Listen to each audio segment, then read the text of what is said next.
आपके हक की आवाज़। साथियों, पूरे प्रदेश में पेंशन की इस समय बात अगर होती है तो वहाँ कहीं ना कहीं नाम आता है अटेवा का। बात मैं करता हूँ आज से लगभग 7-8 साल पहले की, जब पेंशन आंदोलन खड़ा हो रहा था। उस समय इसी भारत में एक नवयुवक ने रन फॉर ओपीएस करके पूरे देश में पेंशन की अलग जगह दी थी। जी हाँ साथियों, महाराष्ट्र के इस तरह के एक नवयुवक प्रदीप सोनटक्के का नाम आपने जरूर सुना होगा। प्रदीप सोनटक्के जी आज हमारे साथ हैं। आइए आज उनसे आपकी मुलाकात कराते हैं। प्रदीप सोनटक्के जी, नमस्कार सर। नमस्कार नमस्कार सर। क्या हाल है सर आपके? बस बढ़िया है, आप सुनाइए। आज सर एक लंबे समय के अंतराल के बाद आपसे दिल्ली में मुलाकात हुई थी, रामलीला मैदान में, जब माननीय विजय बंधु जी ने पूरा आयोजन किया था।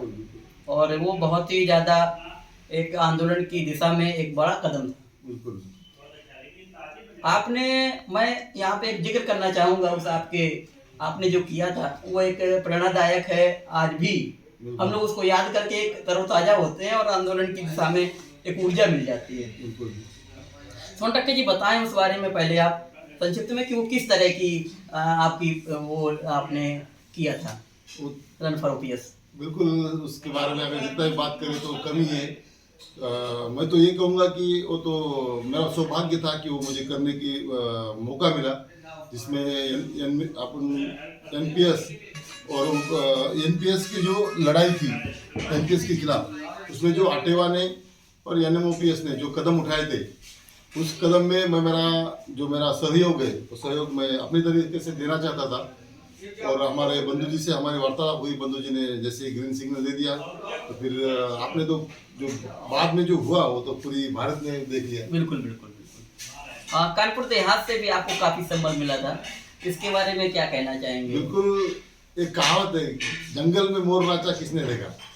तो वही कहावत है कि अगर मैं, जैसे हमने सोच लिया था कि आगरा से दिल्ली तक की दौड़ है, आगरा से दिल्ली जाएंगे, लेकिन जो बात सोशल मीडिया की है या फिर वो जो बात आप सारे लोगों तक पहुंचाने की बात थी, तो उसके लिए सबसे ज़्यादा सहयोग आपका कानपुर देहात से ही मिला था। जैसे हमारे सहयोगी साथी क्रांतिकारी कुलदीप जी है, आप जैसे लोग, पंकज जी है, प्रदीप जी है, आप जैसे लोगों ने वो बात हर वो कर्मचारी तक पहुंचाई कि भाई कोई है बंदा जो महाराष्ट्र से आकर इतने धूप में, क्योंकि वो महीने में अप्रैल का वो अपना प्रोग्राम था, तो इतने दूर से आके कोई बंदा है जो अपना खून पसीना एक करके इस अपने आंदोलन में सहयोग कर रहा है, अपनी आहुति दे रहे, तो ये बात आप तक पहुंच गई। तो इसलिए सबसे ज़्यादा मैं कहूँगा तो कानपुर देहात का बहुत बड़ा हाथ है।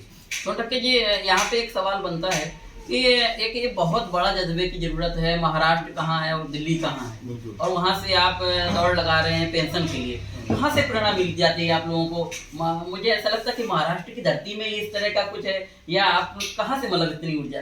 महाराष्ट्र के जो हर नौजवान है या जो हर कोई इंसान है, इन सबको हमें अगर कहीं प्रेरणा मिलती है तो छत्रपति शिवाजी महाराज से मिलती है।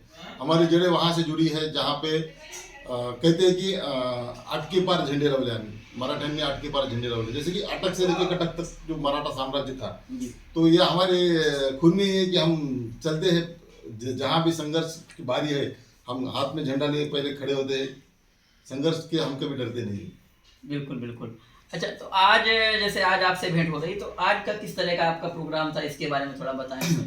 कहाँ से आप निकले हैं? आप, जैसा कि मुझे पता हुआ कि आपका बहुत ही तूफानी दौरा है और एक लंबा, जैसा आपने पहले भी किया था, उस तरह का फिर से आप दोहरा रहे हैं, बताएं। बिल्कुल सही है, ये तो हमारा निजी प्रोग्राम था। हम प्रयागराज कुंभ मेले के लिए निकले थे, हमारे कुछ साथी है, हम महाराष्ट्र से हम 5 लोग निकले थे निजी गाड़ी में, 4 पहिए में। तो हम पहले तो संभाजीनगर होते हुए मध्य प्रदेश के इच्छापुर से ओंकारेश्वर आए। ओंकारेश्वर में बाबा भोले का दर्शन करने के बाद फिर माँ अहिल्या देवी की जो तीर्थस्थली है नर्मदा घाट पे, माहेश्वरी में गए, माहेश्वरी आशीर्वाद लेके अहिल्या देवी का।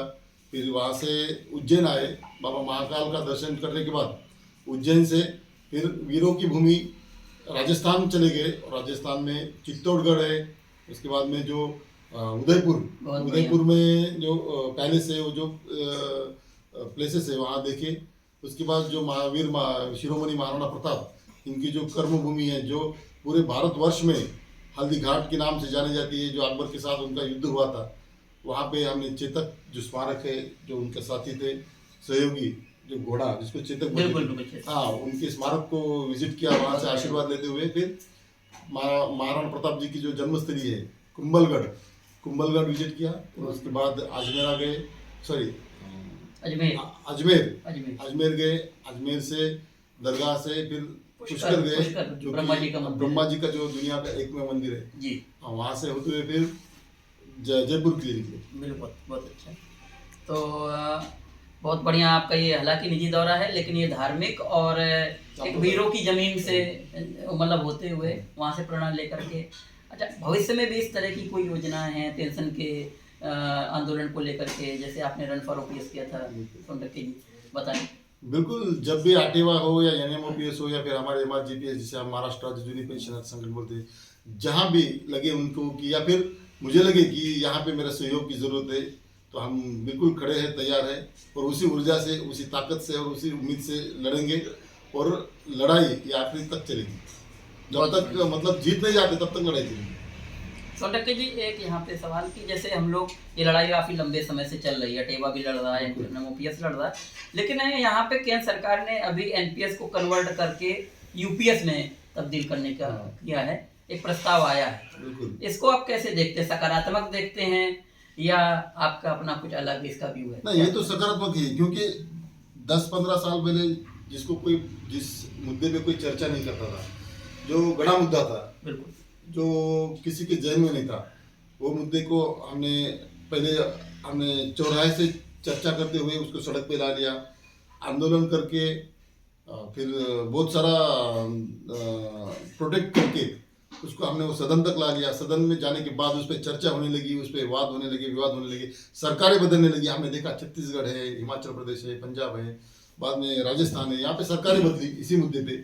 तो आने वाले वक्त में जैसे जैसे कर्मचारी इकट्ठा हो जाएंगे, संगठन मजबूत होते जाएगा और जो शीर्ष नेतृत्व जो काम कर रहा है उस पर भरोसा करेगा, तो बिल्कुल मैं तो इसे यूपीएस को पॉजिटिव देखूंगा, क्योंकि बदलाव की जो सोच है वो राजनेताओं में आ गई। बिल्कुल बिल्कुल बिल्कुल। सोनटक्के साहब, आप महाराष्ट्र से हैं और महाराष्ट्र में जो इस समय रूलिंग पार्टी है, हाँ, वो पेंशन की दिशा में कहाँ तक काम कर रही है, उसके बारे में बताएं। महाराष्ट्र में जो रूलिंग पार्टी है अभी तो बीजेपी और शिंदे गट और अपने अजित दादा गट का सरकार बनी है, जो बहुत मैंडेटरी, बहुत पावरफुल आ गई, 233 उनको मैंडेटरी मिली है। बिल्कुल, तो ये तो बिल्कुल उस पक्ष में है ही नहीं, क्योंकि जो निजीकरण का जो उनका जो उनका जो मैनिफेस्टो है उसमें तो वो निजीकरण के लिए जा रहे हैं। तो मुझे नहीं लगता कि वो इस बारे में सोचेंगे। अच्छा, तो सोनटक्के सर, ये आपकी बहुत ही सुखद यात्रा हो और अटेवा कानपुर देहात आपकी इस सुखद यात्रा के लिए कामना करता है। हमेशा की तरह आप हम लोगों के साथ, हम लोग मिलकर के लड़ेंगे और जीतेंगे। आपका बहुत बहुत धन्यवाद। बिल्कुल, मैं इस माध्यम से पूरे अटेवा टीम का, खास करके कानपुर देहात सभी साथियों का बहुत बहुत धन्यवाद देना चाहूँगा। इससे पहले भी आपने जो सहयोग किया है, 2-3 यात्रा हमारी यहाँ से हुई है। साइकिल यात्रा हुई थी मऊ से दिल्ली के लिए, उसके बाद में मेरठ से हम दिल्ली के लिए कूच कर रहे थे, उस वक्त भी आपके कानपुर देहात से और खास करके अटेवा के सभी साथियों से बहुत सारा हमें सहयोग मिला है। जब हम निजी कारण के लिए भी आते हैं तो भी हम अपने घर का, परिवार का एक हिस्सा इस अधिकार से यहाँ आते हैं और उतना ही आप हमें प्रेम, प्यार और उतना ही मोहब्बत देते हैं। हम इसके लिए भी आपको इस माध्यम से धन्यवाद देना चाहते हैं। सभी अटेवा टीम का धन्यवाद, बहुत बहुत धन्यवाद।